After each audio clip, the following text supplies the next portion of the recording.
Hi, today I'm joined with Joe Norris from Get Your Tips Out.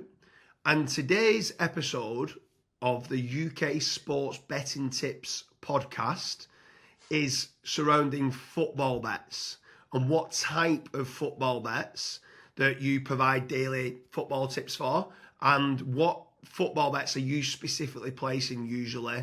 Let's say for a weekend, it could be a weekend football ACCA or over 2.5 goals, both teams to score, half time, full time. Obviously, there's lots of different bet types that you could be doing. So what's your favourite type of football bets, Joe? Well, my favourite personally is a treble on the football. And I like to combine, so I won't just do three teams to win. I'll probably have one or two teams in there to win, and then one game, both teams to score. That tends to be how I do it. Normally a treble. For Get Your Tips Out, we often get our ACCA boosted, and to be honest, it follows a similar format. It will be like win or lose, not win or lose. It'll be win, and then it'll be both teams to score, mixed in normally a 4 or 5 fold ACCA. But yeah, personally, when I'm approaching it, I'll look at the weekend's games and I'll try and find like a treble that I think is pretty much nailed on. Um, and I'd rather go sort of a bigger stake on that than a smaller stake on a big ACCA. Yeah, for sure. I mean, I used to love the football hackers, choosing 5 or 6 home selections that I think are nailed on, the bankers, certainties, so to speak, and then kind of roll them up. But yeah, over the years now, I've tried to start finding value in the markets. Yeah, I do like if I think it's going to be an open game, especially if I don't know why this is, but I kind of look for where I think there's going to be an open game and lots of goals, and I think the away team might win. And what I normally do is both teams to score an away team, and I'll choose 5 selections and I'll do doubles and trebles on the five yeah, selections. yeah. That's a good way. I mean, that's similar to me then, really, with the treble aspect of it. You're covering it. Yeah, for sure. You only need to get well, if you get three up, you get the treble up, and then you're getting 3 doubles up as well. Yeah, Um, but yeah, sometimes I like doing as a bit of an outside. I might do a Yankee on a few, choosing where I think it's going to be a really, really tight game, and I might do like 4 draws.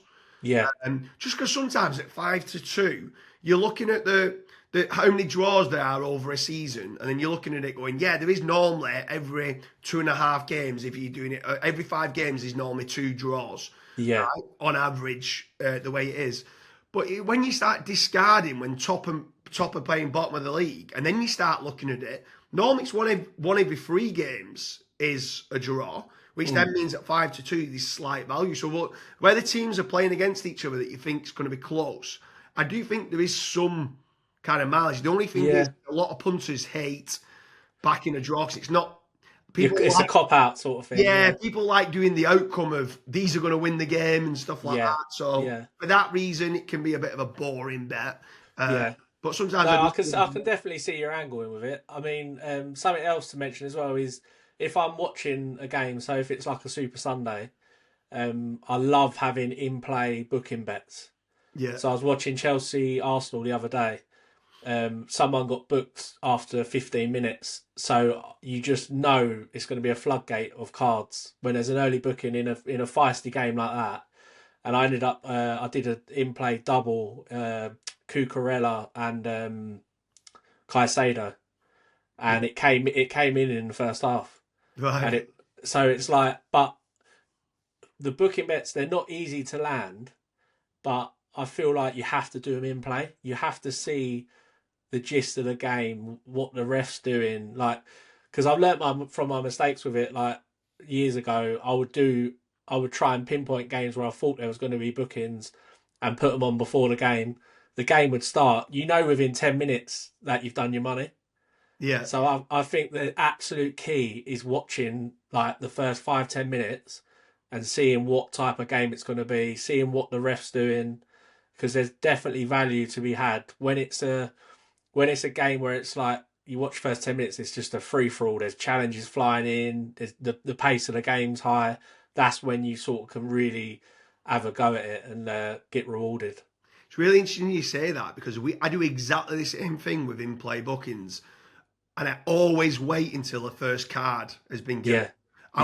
I won't, even if I think it's a feisty, you're 15 minutes into the game, and even if I think this is a feisty game, I'll wait for that first booking. And the reason why Yeah. I do that is because, especially when it is a big derby, the Premier League are pretty good at putting the referees on that keep control of the game and try not to give that early card out. So Yeah. I feel at times I'm like, that's definitely a booking. Like, Yeah. if that was the 70th minute, they'd book them. Mm. Because they're only 10 minutes into the game, they're like, oh, get away with it, get away with it, get away with it. The minute they give that first one out, that's it then. Like you said, the flood. Yeah, exactly. And also you got the aspect of like Europe, like Champions League, different refs. I've had games where I've had a bet and then you can just tell that this ref is doing everything he can to not book anyone. Yeah, And it's a nightmare when you're watching it. You're seeing the tackles fly in and you think like, how can he not be booking players? yeah, But that's where by watching the first 20 minutes, you're gathering information which is allowing you to find that value. yeah. Whereas I think if you just go off the black and white stats, it can cost you, definitely. David's made quite a lot of money, David Dooley, on bookings, and he's been following specific refs. And like, what seems to happen, I don't know the full ins and outs of this. He'd have to tell you on it. Where there's certain referees that are like card happy, card, and Yeah. then they must get told. They They get a go warning, into the yeah. office and like, look, you're giving Yeah. too many cards out. It's too easy in the game for you. You're averaging 8 cards a game, where all these others are averaging 4 cards. It seems to be that you're the problem. Of That is definitely a thing, 100%. and then what he ends up doing is he'll wait until like there's been a game or 2 games on the bounce where they've only give like 2 cards out, and then at that point then he's backing low cards because everyone wants to bet on an outcome of Yeah, something happening yeah, where he's betting on an outcome not happening. So he's going yeah, like under 5 cards or under 4 cards, even in like a feisty game. If he's like, look, these have been told now, stop handing cards out. There's yeah, times where he's like nailed on, even like the obstruction ones, and they're pulling them back, and you're like, that's a booking, and they're not giving it, and you're like, yeah. oh, you've been told. I guess that's similar to like two teams that are free scoring and then they play each other Yeah, and they know they've got to tighten the defense because there's going to be a lot of goals and then you can get a low scoring game, can't you? Like when that yeah. happens. Yeah. So that's a really good angle for him to look at. Yeah, Yeah, he's always doing that, and his big one. My brother David is on spread betting.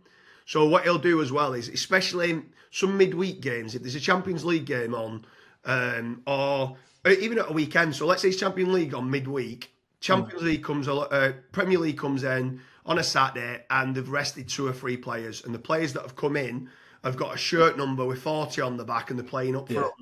And he's backing shirt numbers times bookings Oh yeah, I remember you telling and me stuff this. like that. And he's won some serious money at SpreadX, Yeah, like doing the sports betting, like the spread betting on football. Especially if you can get in early before they adjust the prices. If you're one of the first to get the team news and you see there's some high shirt numbers on, yeah, he's won some serious money on the spread. yeah. But yeah, it's interesting you say that on the in-play. Is there anything else that you do with in-play football bets? Well, I was just going to mention as well, if anyone wants to follow the in-play bookings and stuff, we've got a Telegram group specifically for that. Yeah. So I'll give you the link and you can put it below this video. Yeah, for sure. So if anyone's watching this, what is your preferred football bets? Do you like both teams to score, the over 2.5 goals? One other one, Joel, I tell you what, we made a lot of money on over the years back in the day. We used to do lucky 15s, and they used to pay the treble the odds on first goal scorers. And our David used to like go in the lower league kind of clubs and find certain strikers that are like 30, 40 goals a season that should be like a short price, and they might have Yeah, got 7, 8 to 1 from score first, and you're like, that is good value. yeah. There's been plenty of times we've had like 3 and 4 up in a lucky 15 on that.